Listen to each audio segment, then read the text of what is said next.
kind of massive counter-revolution where all across the US laws are being passed to just push back against every scholarly endeavor to produce critical thinking around gender.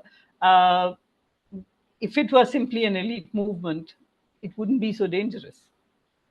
If it were an elite movement, there wouldn't need to be men's rights groups and the kind of discourse you see in social media in India. And you wouldn't need a Jordan Peterson.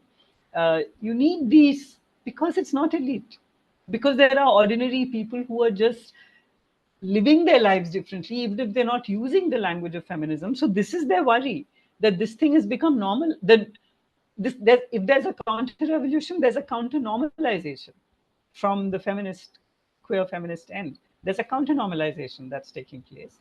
And there's a counter-hegemony that's taking place. And this is what's worrying. It's precisely because it's not elitist.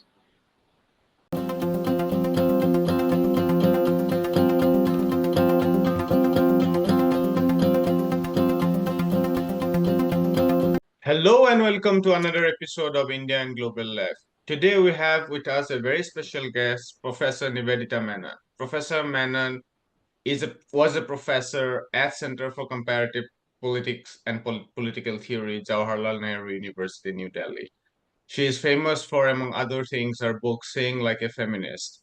Her latest book is Secularism as Misdirection, Critical Thought from the Global South. Professor Menon, welcome to India and Global Left. Thank you so much. I'm very happy to be here. I was just confused. I'm assuming you are retired? Not yet. I will retire I'm so next year sorry. So in December. you're still teaching. No, Okay. it's practically around the corner. Okay. All right. So I wanted to start by actually I want to discuss feminism with you, and I want to start by what I see as a rise of neo-sexist movements. I mean, we see figures like Jordan Peterson and Tate in the West. There is a tremendous pushback against feminist movements, struggle against, struggle for gender equities and sexualities on one hand. And there is also something that I see, which is that, which is almost widespread, a feeling of victimhood among men. As a feminist, how do you look at the current movement? Thanks so much for having me here. Um, I actually see the current movement as an attempt at a counter-revolution. It really reflects the tremendous transformations that have taken place from the late 20th century to now, which is 3 to 4 decades at best. And the changes have been rapid in the field of uh, gender. Just the very idea of gender has been shaken and destabilized.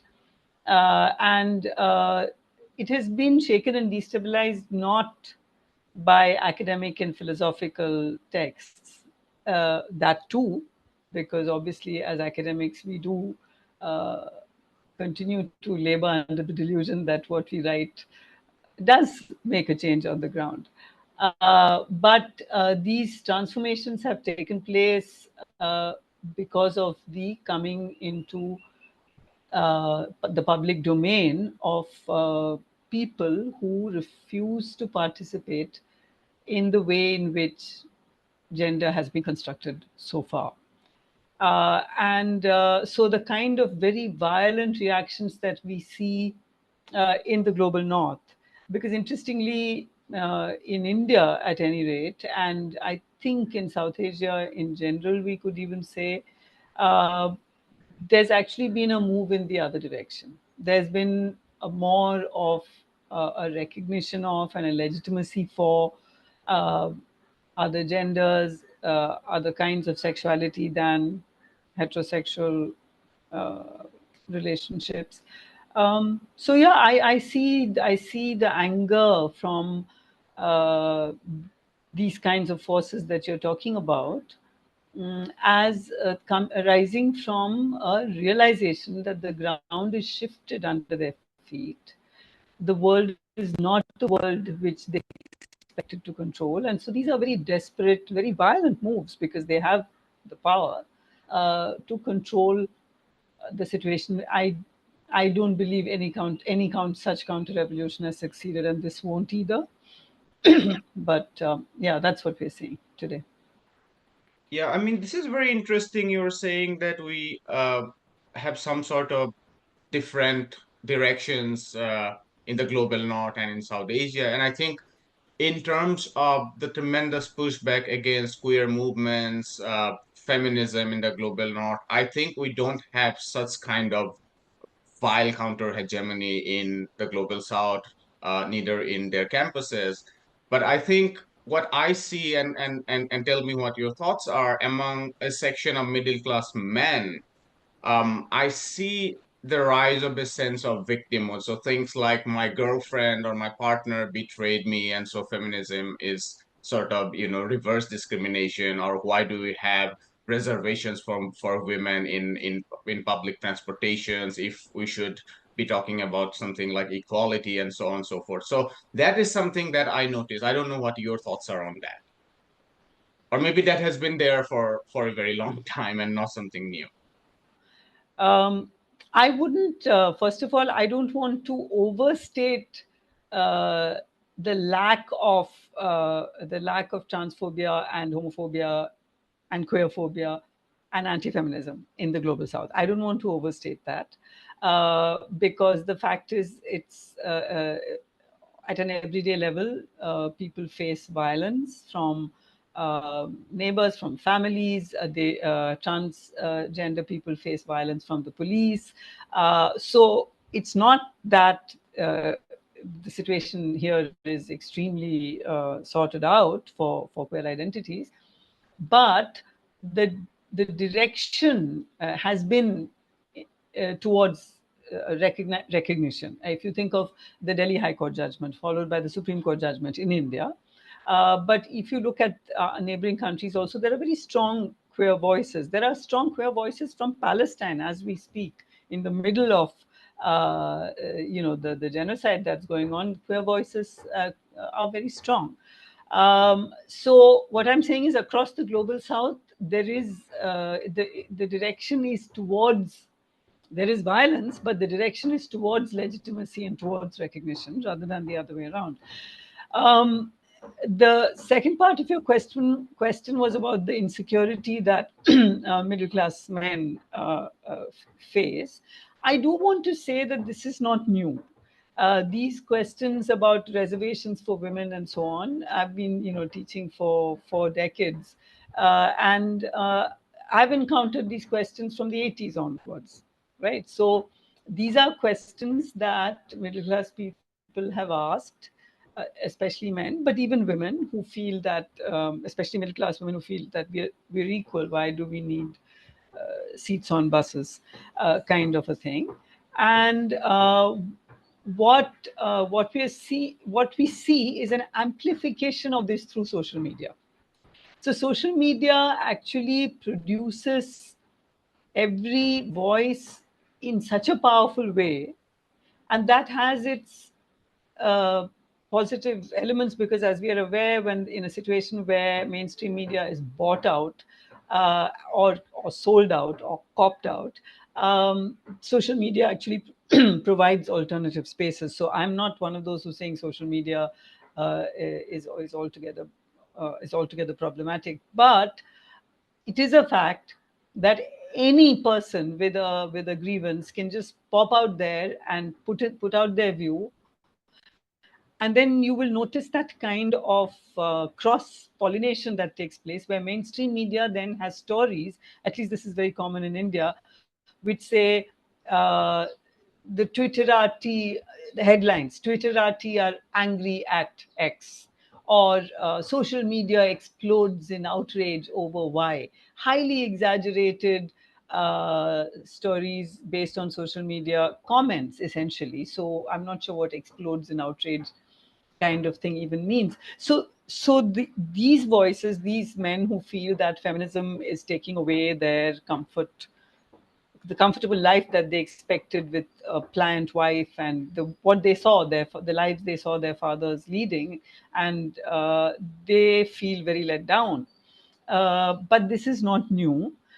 Their voices are being amplified, uh, and they are coming. For example, there are now organizations and groups of men who there's a whole idea of men's rights, that men are somehow being deprived of their. So there is that. There's very much that. But I see all this as part of what we began this conversation with, which is a sense that the world is not. Where are the familiar landmarks of the world that they were expecting to grow up in, or they grew up in, and then they see their daughters and sons not being the daughters and sons that they thought they would be, daughters and sons and children, because now increasingly a large number of children are refusing to identify as non-binary, and that's not only in elite upper class society, it's across the board. And there is no doubt that the law having changed, or rather, let me put it this way: it was not an enabling law. It was a court decision to remove a disabling law about Section 377. That has actually provided a legitimacy. Parents also have a new lens through which to see children who don't identify as binary. Because now they have the language, they've seen it written, they've heard about it, people are talking about it. So I see these as inevitable pushbacks against the success of queer feminism. I want to get to the bottom of, or let's say open up the conversation a little bit on feminism itself. We had Professor Tithi Bhattacharya with us discussing feminism for the 99%. And I want to take the conversation a little forward. There seems to be in their writings a distinction that they make between what they say as liberal feminism and socialist feminism, leftist feminism, if you like.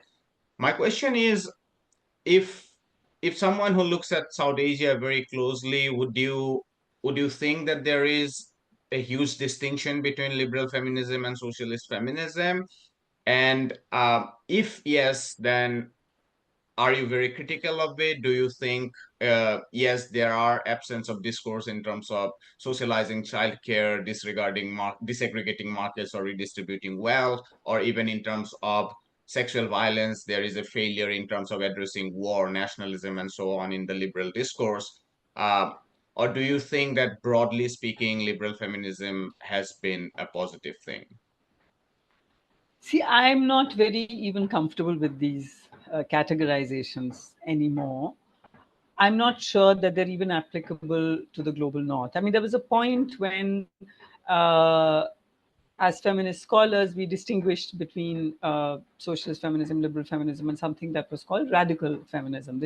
These were the three categories of feminism that were identified, and I'm not sure that feminism generally conforms very closely to these three categories. And I actually find it interesting that you come across feminists coming together around an issue. So, for example, let's take something like sex work and trafficking, right? This is an international issue. And of course, there's a very strong liberal feminist, what we could still call liberal feminist position against trafficking, which also takes the position that prostitution is violence as opposed to sex work is work. But there would be a lot of socialist feminists, and in India there are Dalit feminists who don't want to accept that sex work is work as well. So you can see a coming together of liberal feminists, some strands of social feminism, some strands of Dalit feminism around the idea that to say sex work is to not recognize the violence and the patriarchy involved, the misogyny involved, not to recognize that those who go into sex work are the most marginalized castes and classes. That's one kind of argument. I don't agree with that argument, but I would find it difficult to categorize this position as liberal feminism, because there are Dalit feminists involved in articulating this position who are by no means liberal feminists in the sense in which we understood it, which is to say, by liberal feminism, we generally mean the belief that certain laws can be changed and formal equality can be brought about, and that's it. That's the project. That's not the case for socialist feminists or Dalit feminists. So I'm saying that I haven't used the term liberal feminism in a long while, which shows that it may have, and I actually haven't seen it used by other feminists in a long while.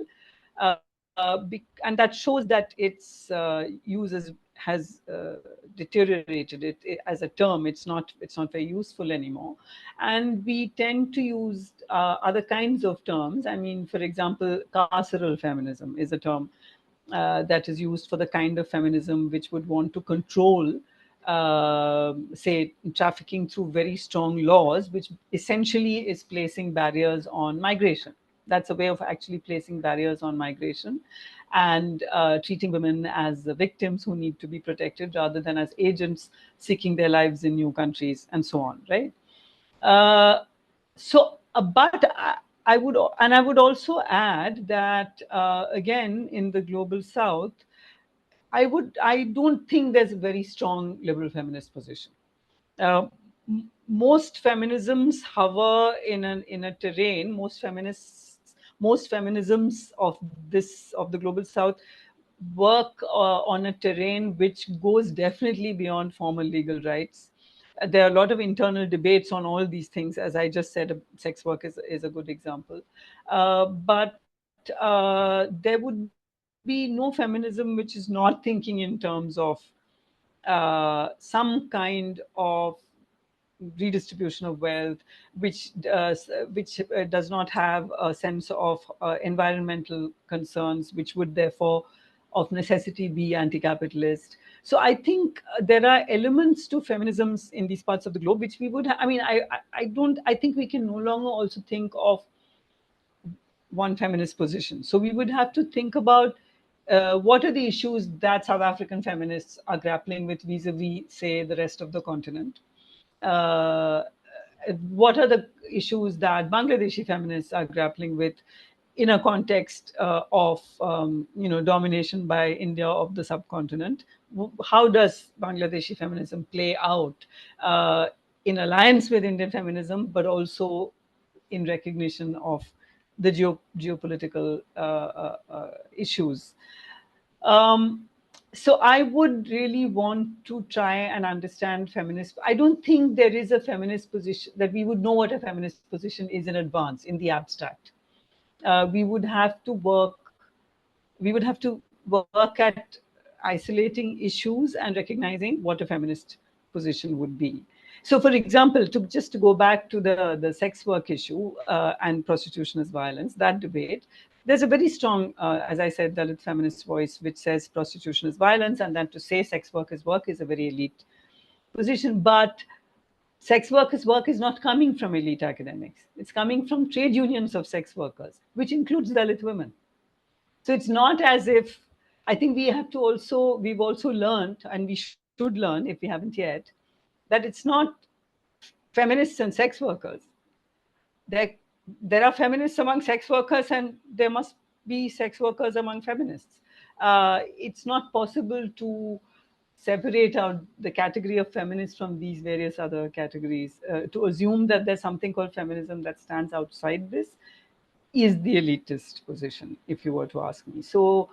Uh, so it's the field is more complex than those labels will enable us to understand. Partly also because I guess liberalism, I mean, or let's say neoliberalism itself, a kind of extreme neo-libertarian principle that, there should be no social sector, is also it seems it's weaker in the global south. I mean, we now see rise of such ideologues recently, but the popular figure, I mean, someone like Milton Friedman or Thomas Sowell is kind of absent in the global south. So I don't know if that also is partly a reason why I haven't heard any like feminist in the global south saying we would not need any kind of social sector spending in healthcare uh, with regards to, let's Exactly. say, maternity or childcare or Exactly. right. Um, I just want to stay for 1 second in this. However, there is a widespread feeling that um, yeah, maybe it's not liberal versus socialist feminist, but feminism. But there is a widespread feeling that feminism somehow is elitist. It primarily comes from elite media, corporate media. It comes from university campuses, which are in the context of global south. I mean, public universities are more complex, but even within them, there is a huge presence of elite section. How would you respond to that charge? I just feel a bit tired listening to this charge because this is the way feminism has been sought to be discredited from the 80s when I was in my 20s and I was entering a universe of scholarship and activism. I've heard it from then. So it does seem as if it is the easiest thing to throw at people who are people who make you uncomfortable, people who make the world an uncomfortable place. Because the charge of elitism is not coming from farmers and peasants and workers. The charge of elitism is coming from extremely elite circles. So, why is patriarchy any less elitist? Is a good question to ask, isn't it? So, so I find I'm just mildly tired, mildly amused, by this question. But you're absolutely right. This question has survived like the cockroach in a nuclear winter. It is a question that has survived, and it is hurled at us again and again. And all I can say is that this is just empirically not true. I mean, it's if you look at people who call themselves queer or queer feminists or one of these, uh, they are all over everywhere. They're speaking in different languages. They are in small towns. They are in they may not be in a village using this language, but in Seeing Like a Feminist, I wrote about this little girl I read about in a newspaper. It was a newspaper account of a little girl in a village in Bengal who was basically being victimized by the village because she insisted on dressing like a boy. And she hadn't read Judith Butler. She hadn't been exposed to academic discourses, or she didn't wouldn't have known the word non-binary. Um, she was relating to some kind of rebellious. She was There was a recalcitrance. I mean, Foucault tells us that we recognize power when there's resistance, right? That's his way of thinking about power. That power is everywhere, but you realize there's power only when there's resistance. And so, if a little girl resists uh, the binariness, this is not a kind of humanist argument that there's some deep rooted sense in her soul, but simply that she does not want to participate in the world the according to the rules the world has set. And that hasn't come from any elite space. If you think of young women today, if you think of as I call it, the implosion of the Indian marriage in India, the kind of marriages that are expected to be, and women are not participating in the ways in which they should, which is what we talked about a little earlier. So I think what the idea that it is elitist to say that I do not want to be produced as one of two binary genders, I find it constricting. To say that I do not want to participate in the sexual division of labor where I bear the burden of reproductive labor, both in the biological and in the long-term sense. They're not using these terms, but they're showing in so many ways that this is not how they want to participate. There are women who are leaving marriages because of the insistence on sons from the husband's family. There are women who are refusing to live in the kinds of, in the very local marriage, which is, the sociological term for marrying and moving to your husband's home. These are all very natural in North India, the very local marriage, and women are refusing to participate. They're not, and if you ask them, they'll probably say they're not feminist.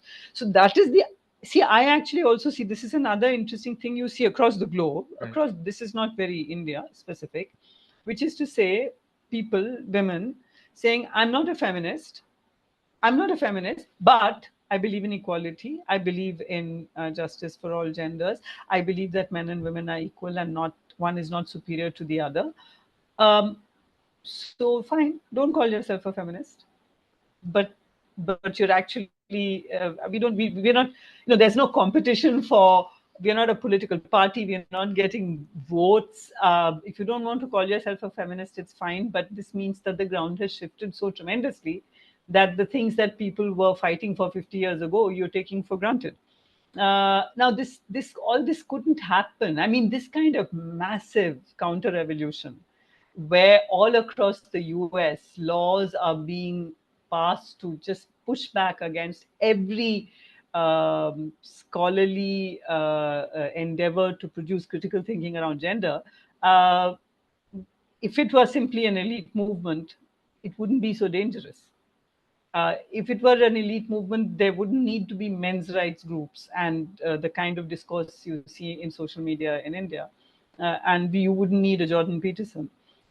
You need these because it's not elite, because there are ordinary people who are just living their lives differently, even if they're not using the language of feminism. So this is their worry, that this thing has become normal. That if there's a counter revolution, there's a counter normalization from the queer feminist end. There's a counter normalization that's taking place, and there's a counter hegemony that's taking place, and this is what's worrying. It's precisely because it's not elitist.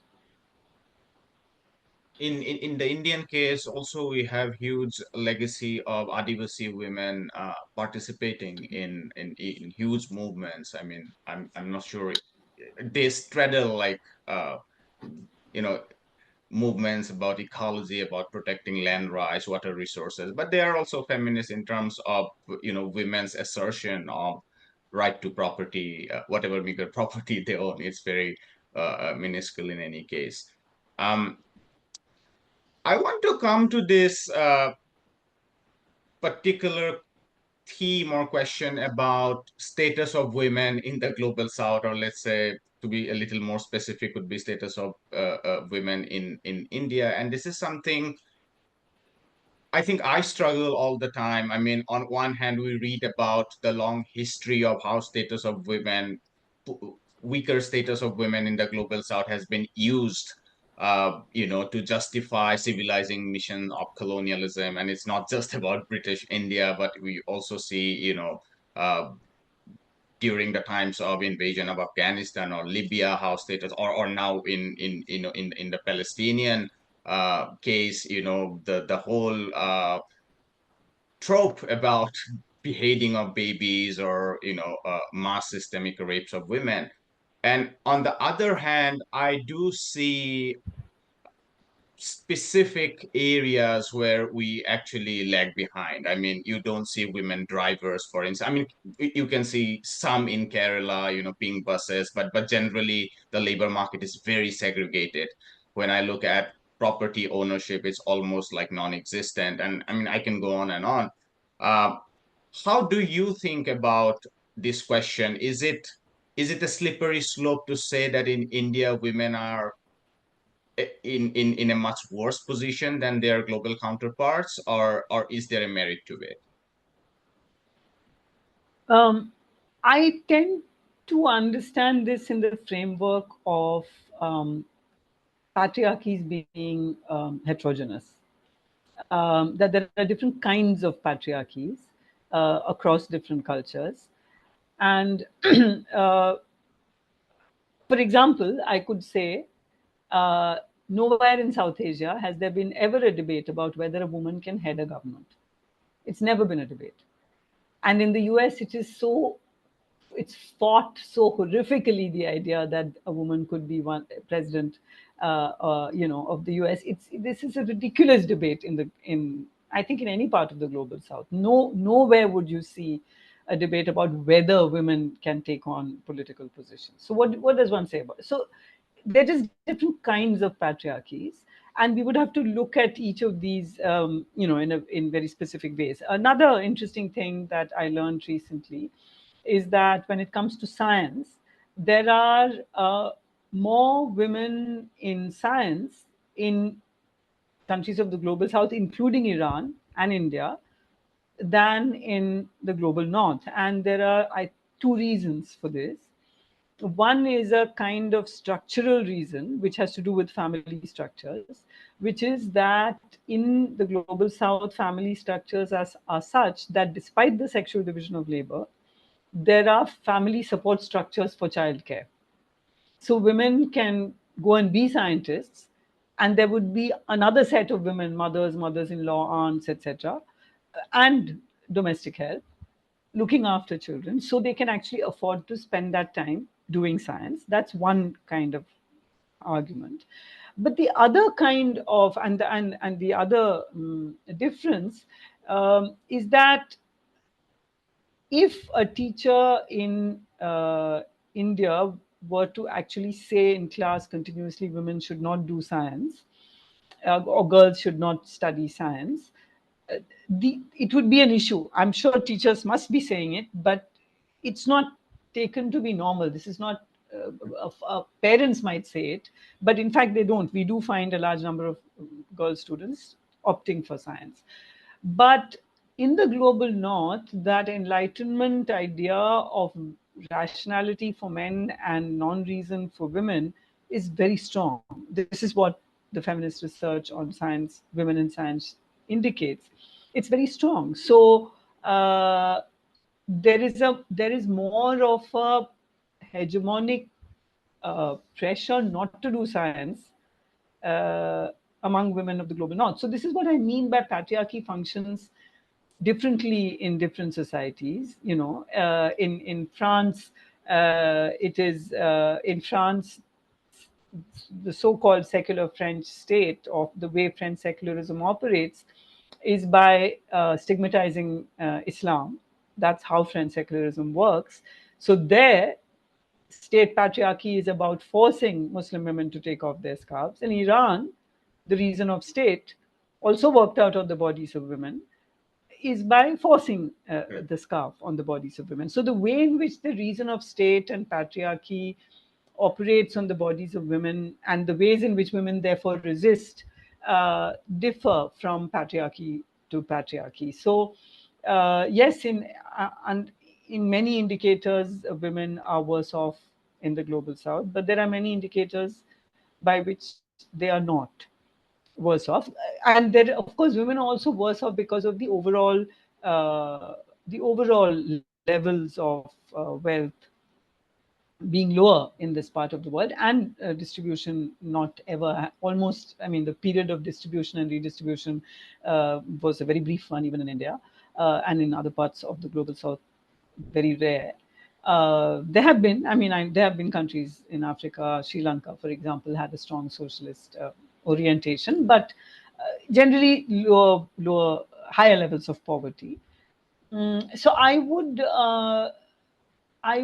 like to think of, I would like to look at how patriarchy is functioning in each society, rather than assuming that by the standards of the global North, the global South uh, hasn't succeeded in fighting patriarchy. But I also do not want the counter argument that, and which is very common with the current dispensation in India, which is Hindu supremacist nationalism, in which there is an assumption of and a claim to a long, unbroken Hindu tradition going back millennia. None of this is historically established. These are just claims, and claims that somehow there was a golden age in which women were all equal. So I don't agree with that either. The idea is not to celebrate in either of these spaces,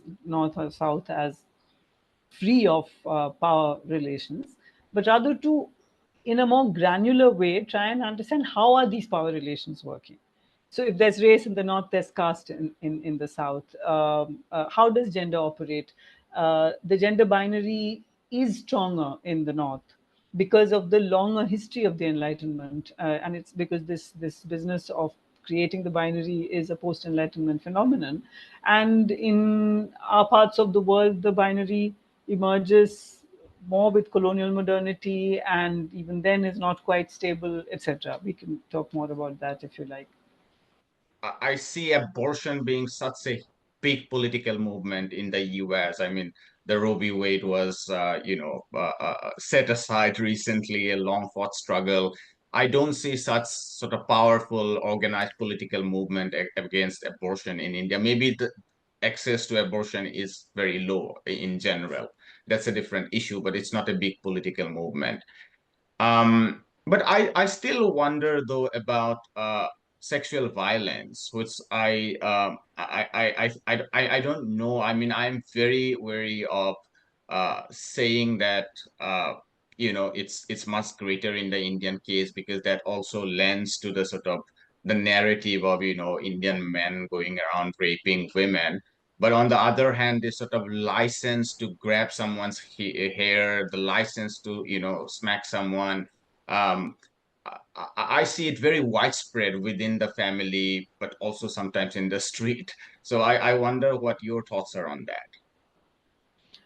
Yeah, yes, definitely we have to, I think, take that into account. But just before coming to that, I want to just talk a little bit about abortion, and why abortion is not an issue in India has to nothing to do with the woman's autonomy over her body, but it has to do with reasons of governmentality and the idea that population control is required. And in order to have population control, abortion is seen as one of the methods by which population can be controlled. So that is the reason why abortion is not has not yet been threatened in India, but Also, female it's very feticide, I possible. wonder, right? Amartya Sen and Yeah, others wrote about the missing girl child, like 100 million girl child missing. yeah. So female feticide must be very, that. So in fact, the very first voice against abortion in India comes from feminists because of the selective abortion of female fetuses, uh, and so it's a complex argument to have to make that women should have the right to bodily integrity, and their decision to abort should be, supported by material access, and so free healthcare and all of this, but at the same time to say that they should not be able to abort female fetuses in particular. And the way in which it has been done, therefore, is not to put limits on abortion, but to control access to knowledge of the sex of the fetus. So that's illegal now. It's technically illegal. I'm sure it's still available, this information, to people. So that's one part of what I wanted to say. But the second part about sexual violence, um, uh, it is true. I think that there is a that if you take India, I can talk about India in this context with confidence. I don't wish to speak about sexual violence in other societies without enough knowledge. But definitely in India, there is greater sexual violence. There's greater violence in the family. There's sexual violence on the roads. It's not safe to be on the roads at night for women, and night can begin at 6 p.m., 7 p.m. It's not like late at night we're talking about. And there is no doubt that women, when they leave India and they're in cities in the global north, the sense of freedom they feel and the sense of safety they feel is definitely much higher. So this is a fact that there's a normalization of sexual violence. So that is definitely one very strong aspect of patriarchy in India, the control of women through threat of sexual violence, because every woman doesn't have to be raped to control herself. The threat of rape is sufficient for us to decide not to go out at midnight alone, or walk the streets alone. You might be in a taxi, but just to walk on the streets alone, you wouldn't do it, right? So you don't have to be raped to absorb that lesson. So so definitely that is an aspect of Indian patriarchy, the control of women's sexuality, and the violence with which women's sexuality is controlled is very well known, from by fathers and brothers, by husbands, by strangers on the road, and so on. And what we see now is an institutionalizing of this violence through law, in the Uniform Civil Code passed by the state of Uttarakhand in North India, in which the BJP government, which is the current government in power at the center, the Hindu supremacist party, passed a law. The law is passed, it's legal now, and it applies to anyone who is from Uttarakhand, even if they live in some other part of India. And it's about controlling, among other things, that law is about controlling relationships which are not marriage. So, what are called in India live-in relationships have to be registered. You have to get permission. If you are found to be living together without being registered, you are a criminal. You face a prison sentence. And this doesn't happen. And this is meant to control not just women's sexuality. It is women's sexuality, but the big project of Hindu supremacism is to stop relationships across castes and across community, to stop Hindus from marrying Muslims, largely Muslim men from marrying Hindu women, and upper caste and Dalit men from marrying upper caste, so-called upper caste women. And those are the things that will be controlled by this law. So now there's a law, and this is a dangerous law. I can't even begin to imagine what will happen if this law is replicated in the country, but it is already on the statute books. So if you're from Uttarakhand and you live in Delhi, and your neighbor sees that you're living with a person who they suspect is not married to you, they can report you to the police, and the police can take action. So right now, it only applies to everyone from Uttarakhand. It could apply. This is a law that they might well pass in Parliament if they win the election that we are currently going through. So now it's no longer, we used to say this is what Hindu supremacism can look like in practice. It used to sound like some kind of dystopian science fiction, but here it is, it's a law. So there is definitely, I think, that is definitely one aspect of patriarchy in India, the use of sexual violence to control women. And it comes also from Brahmanism, I think. The violence of the caste system, the violence of controlling, of keeping a hierarchy going. And what is interesting now is that many BJP spokespersons have started using the term Sanatan Dharma. They're not simply saying Hinduism anymore. They're saying Sanatan Dharma. Sanatan Dharma is a very complicated term, in the sense that any historian will tell you there are different ways in which it has been used. It can be used in a sort of somewhat progressive way to suggest that all Hindus belong to this ancient religion. But in fact, one of the ways in which it has been used is by Hindus opposing reform to caste in the 19th century. So those who opposed reforms of the caste system call themselves Sanatan Dharmis, and that is Brahmanism, and that is what is currently being produced. So now increasingly, it's not even Hinduism but Brahmanism, and it's being proudly claimed. So the violence, the violence that we're talking about is at the heart of this project, and sexual violence is part of that. Sanatan Dharma is used in such a reckless way that it has become a joke now. I mean, we are now told that the Vedas go back into 21,000 years ago. I mean, and not 1500, which should push Vedas into like maybe, I don't know, like lower or middle Paleolithic. But yeah, I mean, on a more substantive point, I mean, I think the policing of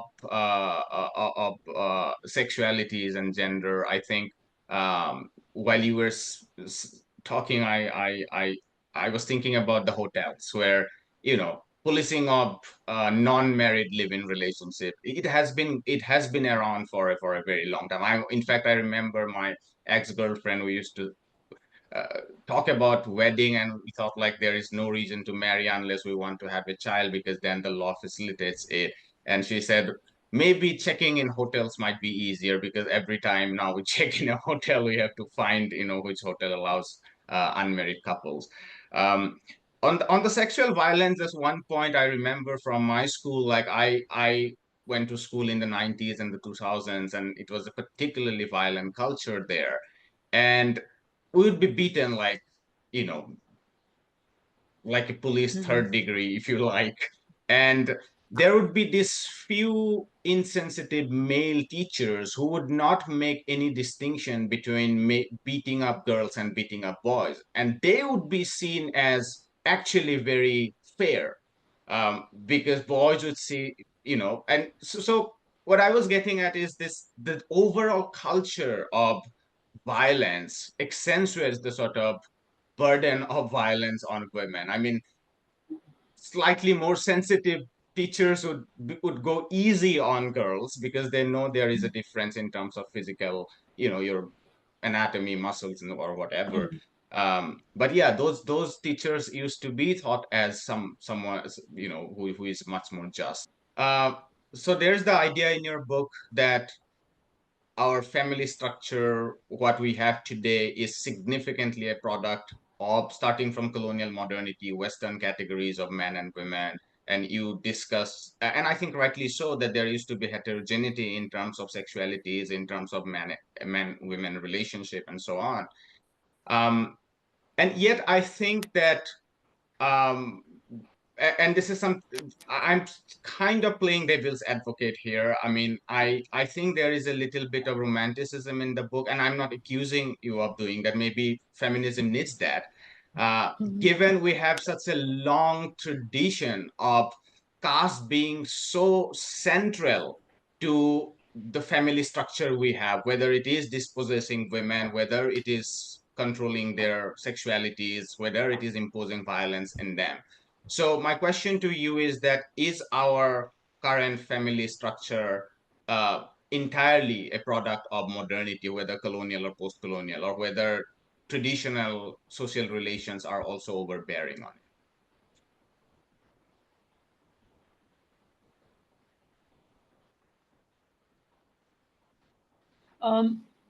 So as I said in response a little earlier, um, I really hope I'm not romanticizing, and if I'm doing that, that's a problem. If that I'm not romanticizing uh, pre-colonial India or pre-colonial global South as a space of equality, justice, and so on necessarily.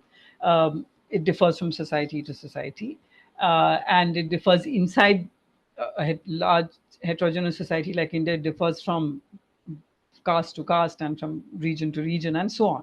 So I think what I would emphasize is heterogeneity, that does not necessarily mean that there was no hierarchy or power, but that there were multiple ways of forming families, uh, different kinds of hierarchies, and so on. So that is so. For example, there are two kinds of matrilineal. There were two kinds of matrilineal that we're familiar with. One in the south of India, Kerala and Lakshadweep, and Lakshadweep among Muslims, in Kerala among the Nayars, who are who would be an upper caste and be considered to be Hindu. And then in the Northeast, there was another kind of matrilineal. There were uh, there was no there were no surnames, right? James Scott has written about this for the whole of like Southeast Asia and so on. Surnames are brought into being by the colonial government. So when a surname is brought into being, then there's a kind of patriarchal passing on of the father's name, even in societies that were previously matrilineal. So the point is, I guess I'm making a couple of points here, which are not necessarily true only of the global south, but which is also true of pre-Enlightenment Europe. So if you look at, so we tend to think of Judith Butler as the exemplary philosopher when we think about gender, right? Gender, troubling gender, we think of Judith Butler. Uh, Hers is a philosophical argument, but there have been feminist historians of science in the global north who have tracked the emergence of binary gender. If you take Anne Fausto Sterling, Why Five Sexes Are Not Enough, for example, it's a historical study. Foucault's work is a historical, it's largely historical, about the emergence of the normalizing of the binary sex model. There are feminists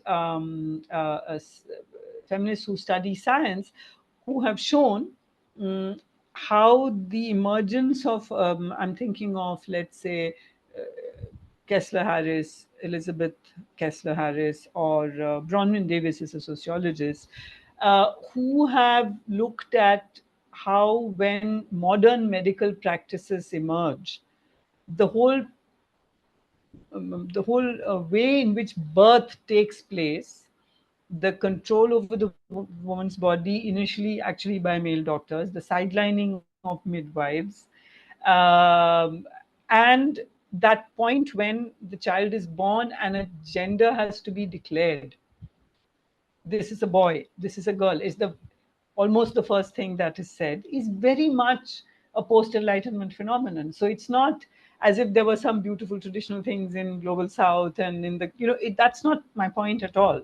My point is that modernity, and this is something we know from philosophers of the global north as well, those who have been counter enlightenment, and Foucault comes to mind, who have shown that the fixing of multiple kinds of binaries, especially the sex binary, starts with that constellation of features that we call modernity, right? So that is what we see here. And now, for example, increasingly there is a visibility for intersex people in the global north. There's an intersex society of America, and who are intersex people? Essentially, when they are born, a declaration of gender is made. That's it. There is a declaration of gender that doctors make, because there is no way of saying this is a child, we'll figure out the child's gender later. And why is it so important, we should ask, that a child's gender be known from birth? Why has it become the first question we ask anyone? They've had a child, oh, is it a boy or a girl?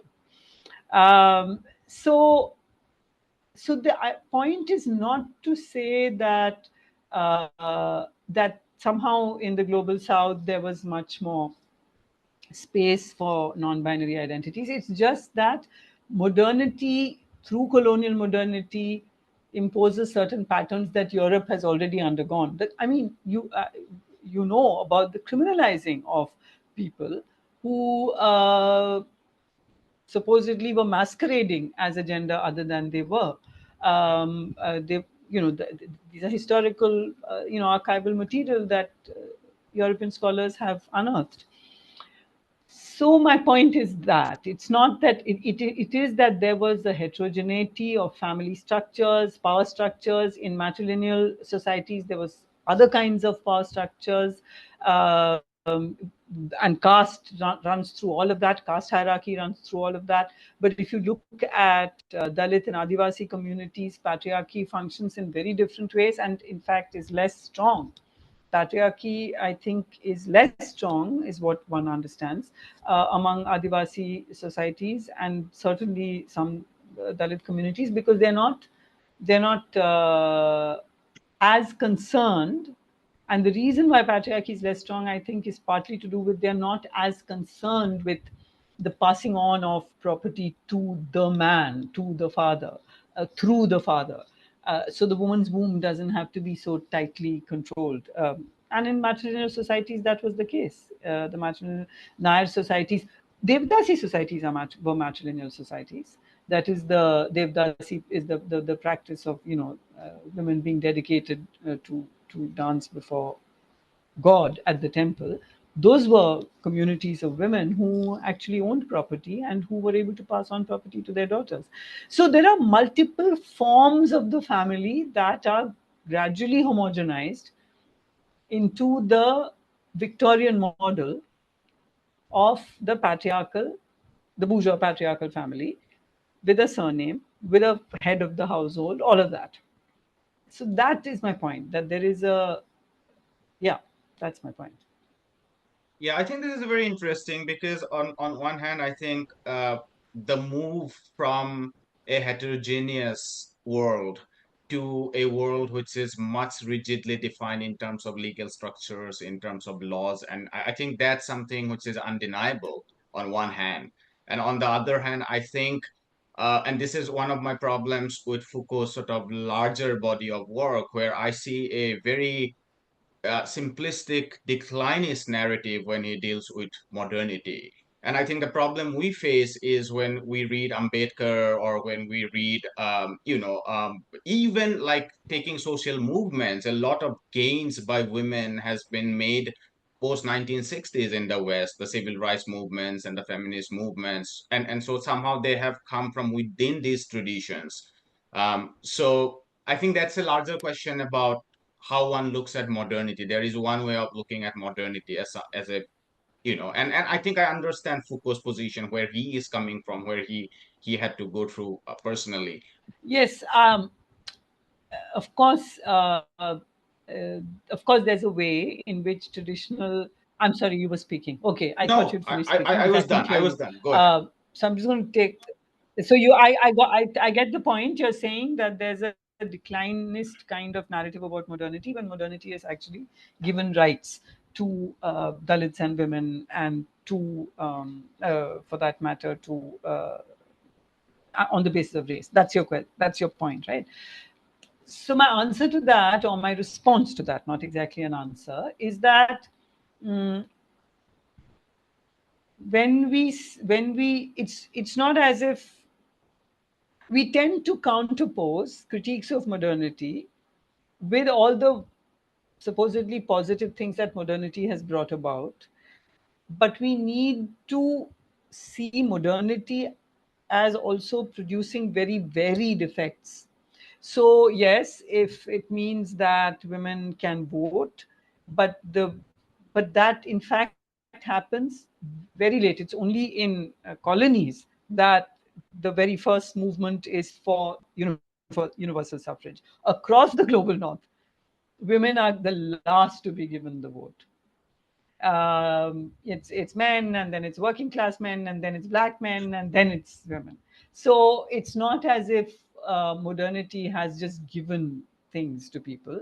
Modernity has had to be also snatched. The promises of modernity have had to be snatched by movements and struggles and workers' rights movements, the suffragette movement, the suffragist movement in England, and so on, which we tend to forget, or we tend not even to know how militant it was, right? I mean, it was a militant movement. It used tactics which would be called violent today. Women have died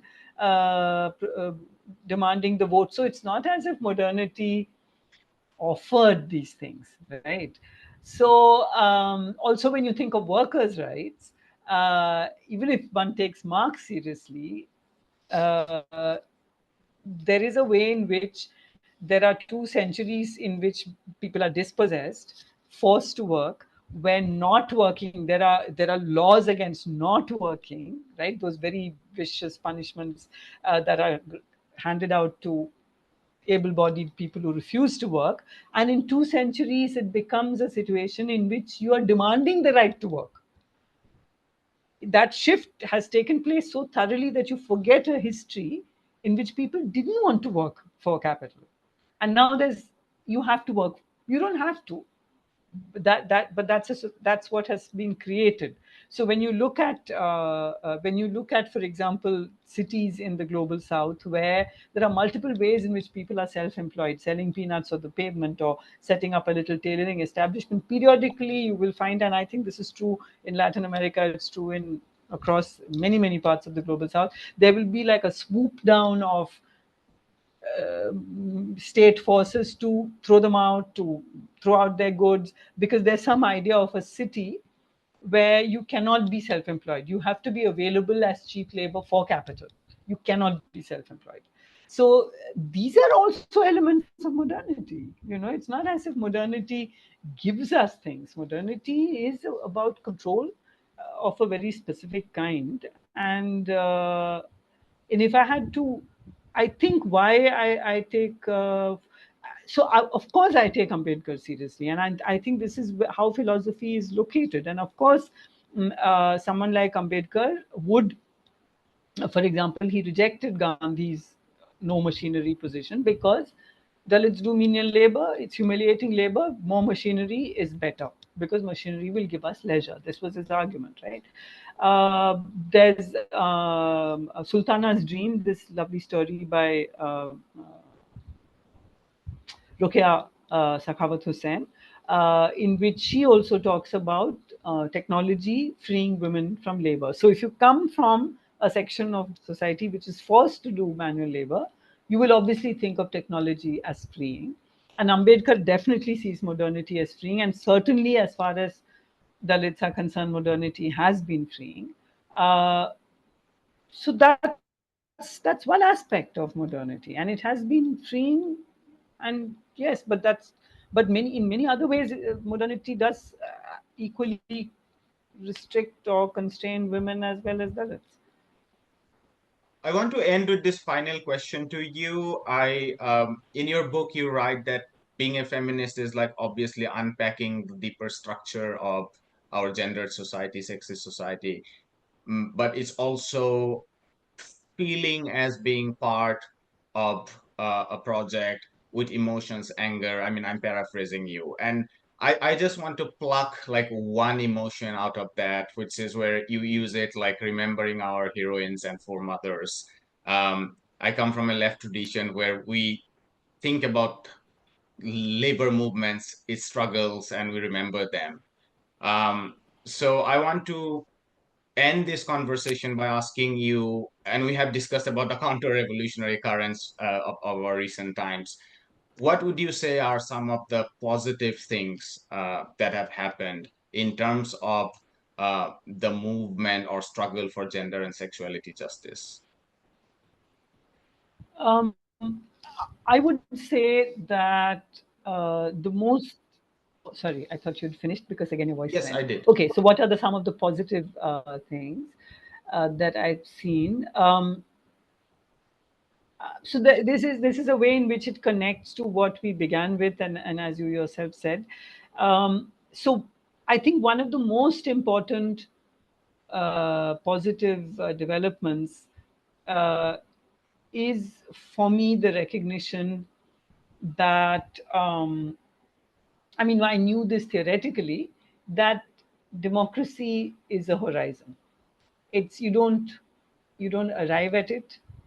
There are newer and newer identities and voices that will emerge. I did not think in the 80s that we could even think beyond two genders. And we would unproblematically use the term women's movement and so on, right? And then the shift that has taken place in the movement as well. So I think and then the explosion of the Dalit movement, which has forced us to see so many things.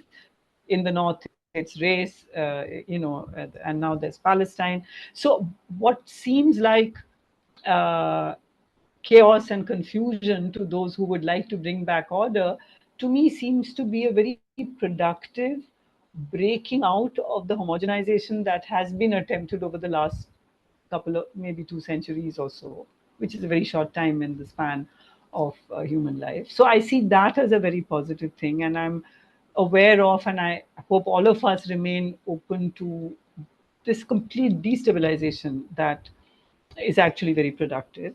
The second thing I think that is very positive and that we should also, we need to work towards as well as be in it, is solidarities.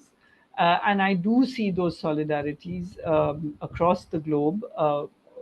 Every movement that we see from at least the Arab revolutions onwards, we see solidarities across different kinds of groups, across caste, class, race divides. The protests for Palestine are a stellar example of that kind of solidarity.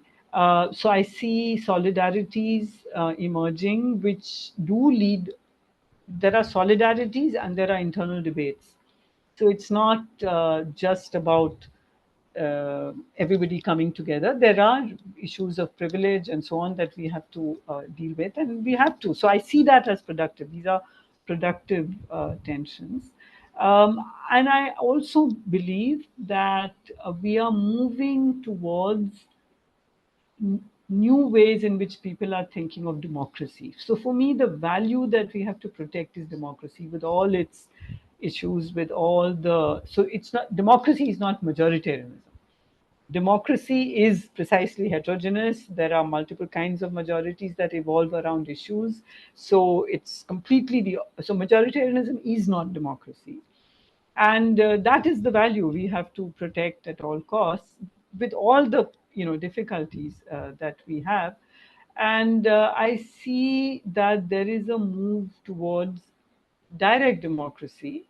So one, if you think from the Arab revolts onwards, we are the 99%, the Occupy Wall Street, all these movements, and so many, many, many movements. The movement in Iran, which was not only a movement against the hijab, but it was against state authoritarianism.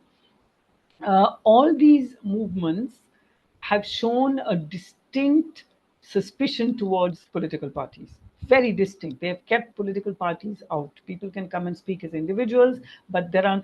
So we've had, let's say, 200 years of representative democracy. And what we see is that what we see in representative democracy is the hijacking of the people's voice by elites. And I think increasingly there is a move towards an understanding of direct democracy. But most of these are also aware of race, caste, gender. So it's not just going to be a replication of some kind of power structures.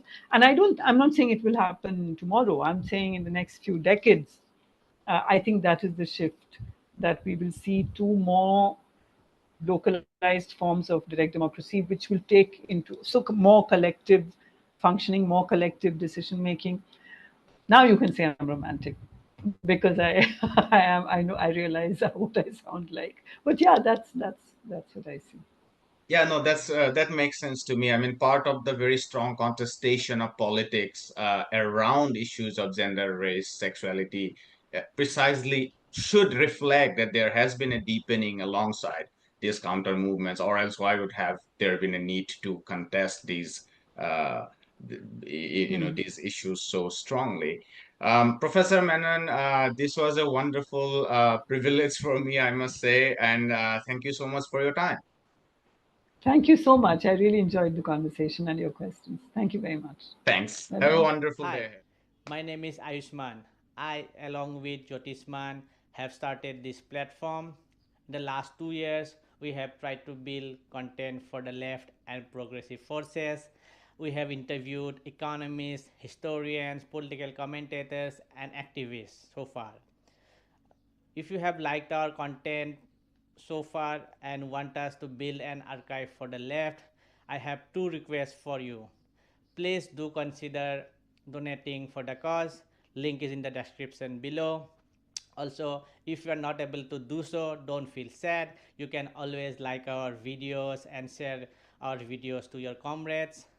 Finally, don't forget to hit the subscribe button.